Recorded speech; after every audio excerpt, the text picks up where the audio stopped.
Hey y'all, welcome back to another video. It is the end of June, at least at the time of me recording this video, and I realized I hadn't updated y'all on some new additions to my TBR list. So for the last 2 to 3 weeks, I've slowly but surely been adding some new releases that are coming out in the latter half of this year. And of course, sharing is caring. All right, so I had to let y'all know what is new to my list because I think I got some goodies. All right. Now, since I'm a little late on this video, some of the books I'll go over have already come out for the month of June, just as a heads up. So I'm going to break these books up into the main genres that they fit into. So let's get started with those that fall into the young adult and teen genre. If you're new here, I love reads that involve a survival of the fittest factor. And I seem to always be finding young adult books that involve that type of storyline, that involve teens trying to survive the machinations of adults, right?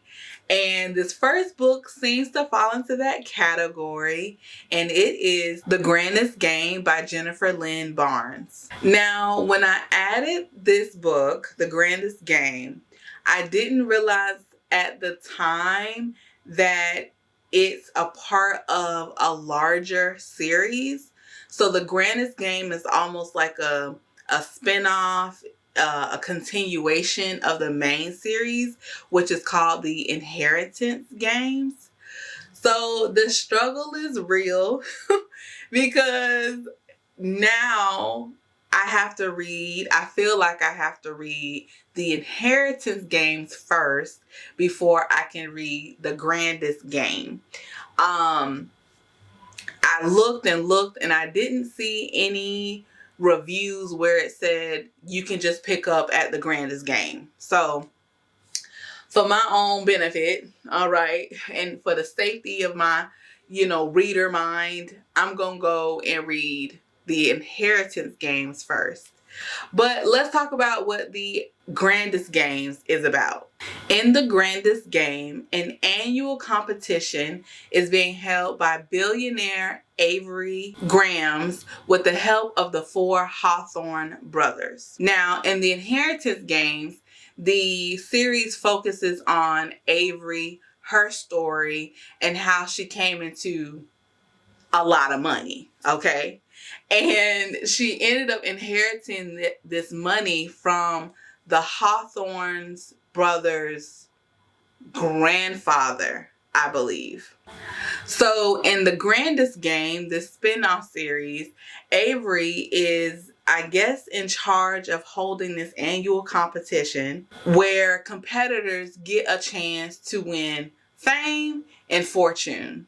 And in order to be invited to the island that this game is held at, one must acquire one of 7 golden tickets. Now, the synopsis doesn't really detail what this competition is going to consist of, but what it does say is that the competition will involve following the rules and completing dangerous and complex puzzles and riddles. It seems like in this series, one of the brothers is also being focused on, Grayson Hawthorne.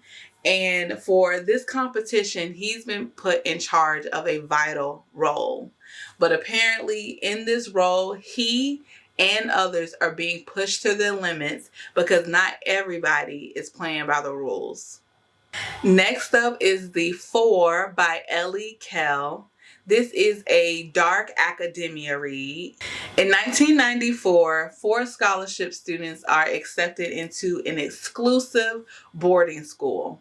There seems to be this sinister aura permeating the grounds of the school, and the 4 have to navigate the school's web of lies, loyalties, and revenge.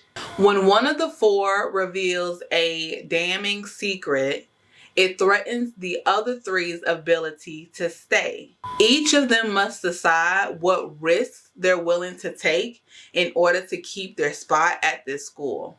Now, of course, reading the synopsis has me wondering, what is this secret? Now, of course, it sounds like each one of these students has their own reasons as to why they're there and why they want to stay. And I could understand that if I worked my butt off to get into a school, especially an exclusive boarding school, I would want to do what I could to stay too.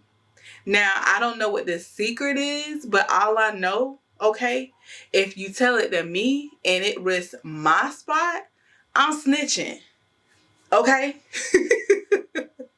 I know they say snitches get stitches, but I don't know. I might have to take that chance. All right? You got to do what you got to do. The next book is Songlight by Moira Buffini. It's the first book of a new trilogy. The cover is definitely really pretty. I love the contrast and the colors. So I wanted to read to you all a bit of the synopsis. Elsa is used to hiding the most important parts of herself. Her feelings for Rai, her distaste for a world ruled by men, and most crucially, her gift of songlight. She buries that secret deep inside. In Brightland, those with songlight are called unhumans and are abhorred. Rai is the only other person Elsa has known with songlight, and their shared bond has brought them together. Elsa's world begins to fall apart one desperate, heart-wrenching day, and she doesn't know where to turn until a girl appears before her. But the girl isn't really there. Her songlight has drawn to Elsa's frantic grief. Elsa lives in a remote seaside village, Nightingale. Her new friend lives in a city hundreds of miles away with her father, a government official who is responsible for rooting out unhumans. The two never expected to connect via songlight, but when they do, and when they realize the extent of their power, they'll be thrust in the middle of a war that threatens their very existence. Now, this list would not be a proper TBR without at least a one vampire-related read. I am picky about my vampire reads because some of them can be really cheesy and predictable. The tall, dark, and fangy boo thing is all fine and good. But as I've gotten older, if I'm going to read something vampire related, I want it to be more than just about the character or the characters being vampires. Like, I want the plot, I want the storyline to really bring it, okay? It just can't be because I'm attracted to you because you're a vampire, bite me. Oh. Like the story, I just really want the story to draw me in. And this next one, Immortal Dark, seems to fit that bill. A lost heiress must infiltrate an arcane society and live with the vampire that she suspects killed her family and kidnapped her sister. Orphaned heiress Kidan Adane grew up far from the arcane society that she was born in, where human bloodlines gain power through vampire companionship. When her sister June disappears, she suspects a vampire stole her, the very vampire bound to their family, the cruel yet captivating Susanos Sagad. Now, these names are super unique and I might be saying them wrong. Bear with me. To find June, Kidan must infiltrate the elite university where students study to create and ensure a peaceful existence between humans and vampires. To save her sister, Kidan will need to bring the university down to its knees and either break free from the horrors of her own actions or embrace the dark entanglements of love and the blood it may require. Moving on to the contemporary genre, I only have one book for this genre, and I actually think this next one is going to be pretty funny. At least I hope it's going to be. Like the title, the title is even a little quirky. It's Lula Dean's Little Library of Banned Books. Now, y'all know I am down with the banned books. Miss Beverly Underwood and Miss Lula Dean live in little old Troy, Georgia, and they are arch enemies. These ladies have differing views as to what is appropriate for the shelves of the public libraries of Troy. Miss Beverly is on the school board, and Miss Lula has become a well-known figure in the community, determined to replace pornographic materials with literature worthy of Troy's citizens.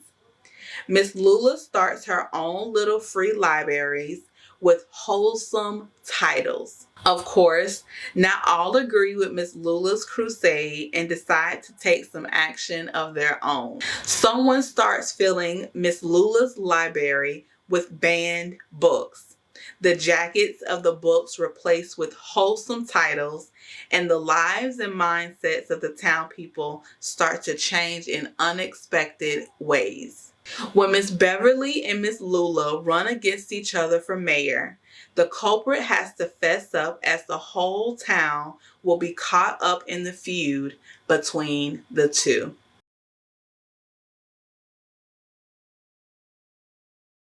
Before we know it, it will be Halloween, okay? Halloween, fall as a whole is my favorite time of year. I don't know about y'all, but I love fall. Fall is like a vibe, okay? And that includes the books that come out in fall.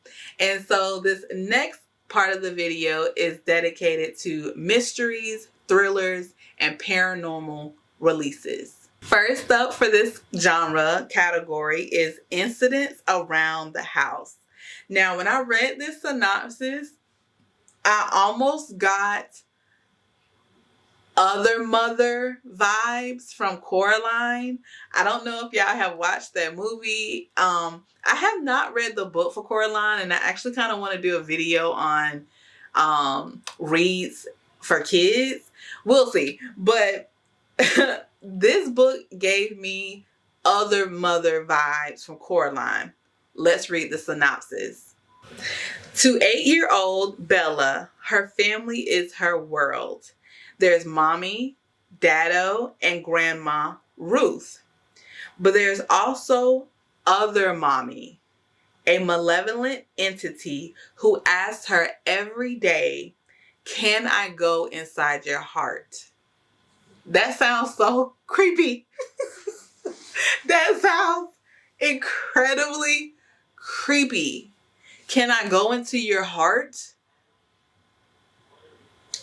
Why you want to go there? Why you can't just be comfortable where you at? Why you gotta go in my heart?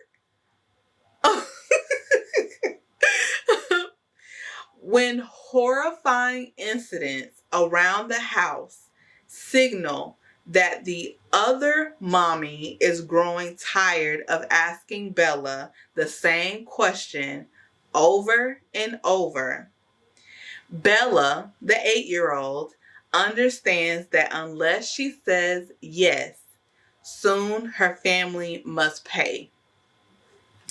Other mommy is getting restless, stronger, bolder.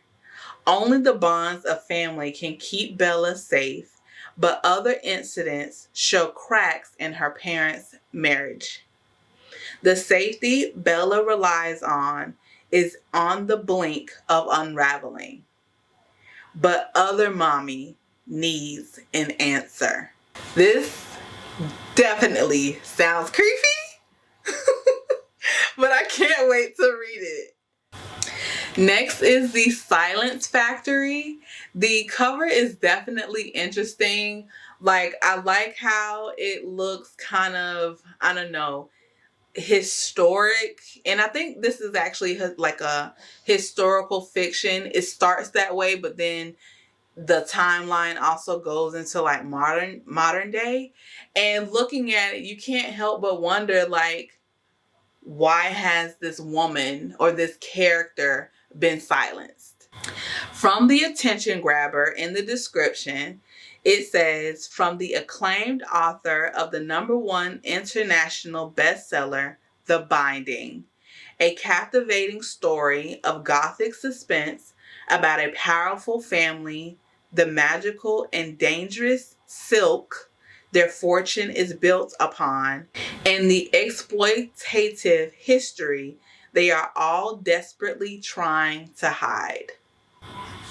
So this next release is coming out September 3rd, and it is So Thirsty by Rachel Harrison. And the synopsis says, Sloan,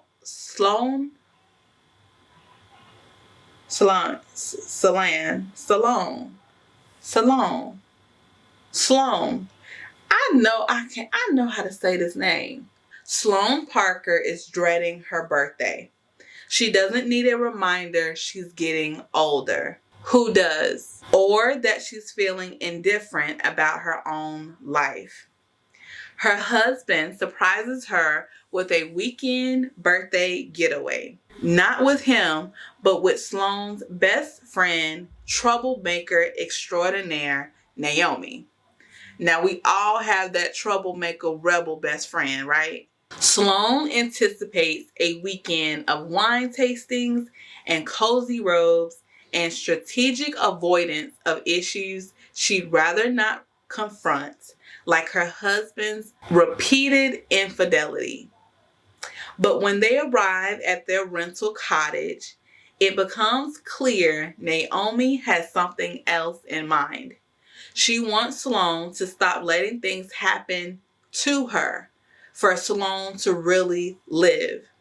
So, Naomi orchestrates a wild night out with a group of mysterious strangers. Now, I don't know about that. I'm about to go on a tangent, y'all, so bear with me. I don't mind, like, talking to strangers, like I'm a demi, communicative person. Like, I don't mind talking to a stranger, but it's my birthday weekend. Bestie, do not organize for us to just hang out with a bunch of strangers. Especially if you don't give me a heads up. Like, I need time to prepare. Mentally, socially prepare. Anyway, so Naomi orchestrates a wild night out with a group of mysterious strangers, only for it to take a horrifying turn. That changes Sloane's and Naomi's lives literally forever.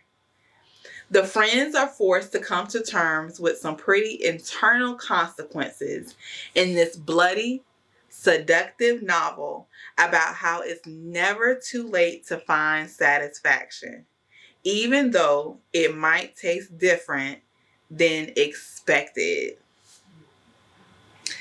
Yeah, this sounds like it's gonna be good, okay? Like, you are never too old. You're never too old to find happiness, satisfaction, whatever that may be for you, right? But her best friend, it seems like she may have been trying a little too much. So for this next one, I hope it isn't going to bring too many tears. The plot seems very interesting. I haven't really read a book like this, I don't think ever. The book is called Here One Moment. 6 passengers on a seemingly normal flight to their respective destinations are told by the famous Death Lady when and how they will die. Not a single passenger or crew member will later recall noticing her board the plane. But what she did on that flight was truly remarkable. A few months later, one passenger dies exactly as she predicted. Then 2 more passengers die. Again, just as she said they would. If you were told you only had a certain amount of time left to live, would you do things differently? Would you try to dodge your destiny? Liane Moriarty's Here One Moment is a brilliantly constructed tale that looks at free will and destiny, grief and love, and the endless struggle to maintain certainty and control in an uncertain world. So, yeah, this sounds like it's gonna be a little sad. And a tad bit like, of course it's gonna make you think about your own life and how you spent time and energy and what you focused on. Like, it's just this sounds like it's really gonna make you think about your humanity. And it's also giving like Final Destination. Okay. But yeah, definitely one of the more interesting reads I have on this list. Now, raise your hand if you like retellings. How about one inspired by the legend of Mulan? I will say that I'm glad I found this one because I do want to broaden my reading horizons by reading more fantasies, mythologies based on Eastern or Asian culture and lore. The 3 kingdoms are at war, but Mei Lin's father refuses to answer the imperial draft. Trapped by his opium addiction, he plans to sell Mei Lin for her dowry. But when Mei Lin discovers her husband-to-be is another violent, ill-tempered man, she realizes that nothing will change for her unless she takes matters into her own hands. The very next day, she disguises herself as a boy and enlists in her father's place. In the army, Mei Lin's relentless hard work brings her recognition, friendship, and a growing closeness with Sky, a prince turned training partner. But has she simply exchanged one prison for another? As her kingdom barrels towards destruction, Mei Lin begins to have visions of a sea dragon spirit that offers her true power and freedom, but with a deadly price. Of course, there's always a price. With the future of the 3 kingdoms hanging in the balance, Mei Lin will need to decide whom to trust. Sky, who inspires her loyalty and love, the sea dragon spirit who has his own murky agenda, or an infuriating enemy prince who makes her question everything she once knew about her kingdom and her own heart. We're moving from a read inspired by Mulan to one inspired by C.S. Lewis's The Chronicles of Narnia.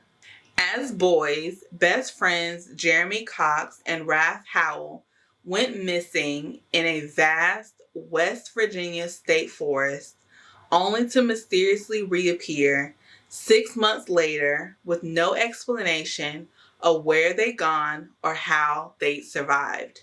15 years after their miraculous homecoming, Raph is a reclusive artist who still bears scars inside and out, but has no memory as to what happened during those months. Meanwhile, Jeremy has become a famed missing persons investigator. With his uncanny abilities, He is the one person who can help vet tech Emily Wendell find her sister who vanished in the very same forest as Raph and Jeremy. Jeremy alone knows the fantastical truth about the disappearances. For while the rest of the world was searching for them, the two missing boys were in a magical realm filled with impossible beauty and terrible danger. He believes it is there that they will find Emily's sister. However, Jeremy has kept Raph in the dark since their return of his own inscrutable reasons. But the time for burying secrets comes to an end as the quest for Emily's sister begins. The former lost boys must confront their shared past, no matter how traumatic the memories. Alongside the headstrong Emily, Raph and Jeremy must return to the enchanted world they called home for 6 months. For only then they can get back everything and everyone they've lost. Ooh, this seems like it's going to be good. It seems like it's going to have some like unrequited love. I wonder if there's even going to be like, I don't know, maybe not a love triangle, but I kind of get that maybe there's some type of romantic connection between Raph and Jeremy. So we just gonna have to see. So this next one is one that I am super excited for. And I actually just finished the first book, which was Assistant to the Villain. And the next book, Apprentice to the Villain, comes out August 8th. Apprentice to the Villain by Hannah Nicole Mayer is a romance fantasy that also involves magic. I recently again finished the first book, and I would definitely recommend it to anyone that loves fantasy, that loves magic, and is looking for something that will literally make them laugh out loud. Like, I laughed surprisingly a lot, okay? The characters are a riot. The main character in the first book, Evangeline Sage, is kind of down on her luck. She's having trouble finding a job. She is the main means of support for her ailing father and her adolescent sister. That is until she unexpectedly runs into the villain. He offers her a job and she takes it. Her employment at his evil company allows her to learn that sometimes it's about a person's actions, not what they're labeled as. And her journey with the villain is super awesome to read about, and I can't wait to continue it into book 2. So I found another vampire read to add to my list, and it is Mistress of Lies by K.M. Enright.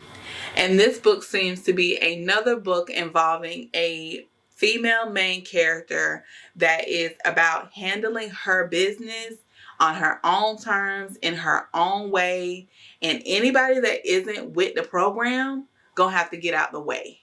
The daughter of a powerful but disgraced blood worker, Shawn LeClaire, has spent her entire life perfecting her blood magic, building her network of spies, and gathering every scrap of power she could. Now, to protect her brother, she assassinates their father and takes her place at the head of the family. And that is only the start of her revenge. Samuel Hutchinson is a bastard with a terrible gift. When he stumbles upon the first victim of a magical serial killer, he is drawn into the world of magic, an intrigue he's worked so hard to avoid, and is pulled deeply into the ravenous and bloodthirsty court of the Vampire King. Tasked by the Eternal King to discover the identity of the killer, cutting a bloody swath through the city, Samuel, Sean, and the mysterious royal blood worker Isaac find themselves growing ever closer to each other. Oh, okay. But Sean's plans are treacherous, and as she lures Samuel into her complicated web of desire, treason, and vengeance, he must decide if the good of their nation is worth the cost of his soul. This sounds like it's going to be good. This is supposed to be the debut of a trilogy, and I'm hoping it's another good series to look forward to. I hope it's not going to be... I hope there's not going to be too much like... I don't like books, and that's also one of the things about me when I read fae books. I've mentioned this before, that I'm not a huge fan of a lot of the political... like, I don't like books when they focus too much on the political dynamics between the characters. I don't like that. It's just... not that I have anything against politics. But when I'm reading it in a book, in a fictional book at that, I don't like all that. So I just hope it's not going to be too much of that in here. But I'm definitely... Sean, it says she assassinated her father to protect her brother, take place at the head of the family, and that is only the start of her revenge. Sean about her business. It's bloody business, but she about her business. Okay? I don't know what done happened to her, but she ain't gonna be walked on over no more. All right? This sounds like it's gonna be good, and then it sounds like it's also gonna have a little love triangle situation. Next is The Courting of Bristol Keats, and it is a romance fantasy. The main character, Bristol, is struggling to support herself and her sisters after her parents tragically pass away. That is until she mysteriously receives a letter from an aunt that she's never met nor heard of. Bristol discovers what she thought she knew about her family isn't the case, and that her father might actually be alive. Alive in a world filled with fae, monsters, and magic. In order to get the truth, she makes a bargain with the Fae King. We all know not to do that, right? Unless, they good looking. Bristol doesn't know if she can trust him, but he seems determined to help her through this bargain and help her find her father, dead or alive. Last but not least, and never not least, but at least not least for this video, is science fiction. And I found a book called The Fallen Fruit. This is definitely one that I'm looking forward to reading because in the, attention grabber, it was said to be a multi-generational epic in the vein of Kindred and the Time Traveler's Wife. I've read Kindred. I love Kindred. Kindred is one of the books that I would definitely reread. But I've actually never read nor watched the movie for The Time Traveler's Wife.